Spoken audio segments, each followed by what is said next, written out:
Okay, so let's go ahead and label our picture again. So measure of angle A is x squared minus 14. So again, the angle goes on the inside of the picture. So this is x squared minus 14. B is 5x. This is an isosceles, so we know that these have to be equal. So there's my equation. And anytime we have an equation that has x squared, the only way we know how to solve it is set to 0. So I have to move that 5x. So I'm going to subtract it. So I have x squared minus 5x minus 14 equals 0.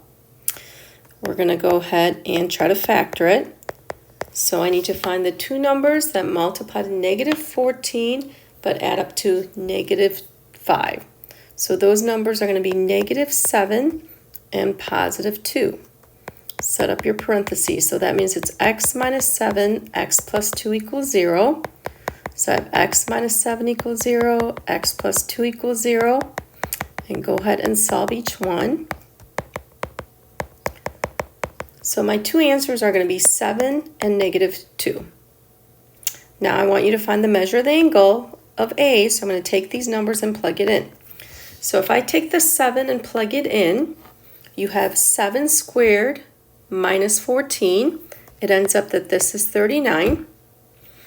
If you try to take the negative 2 and plug it in, you'll get 4 minus 14, which is a negative number. So that number really, you can't have an angle that's negative, right? So you can put it here for the x, but really it's not going to do anything for our angle here. And the last thing I want is measure of angle D. So let's go back to our picture again. So we just figured out that measure of angle A is 39 degrees. I want this one. And what do we learn about these angles there for a trapezoid? They're going to add up to 180.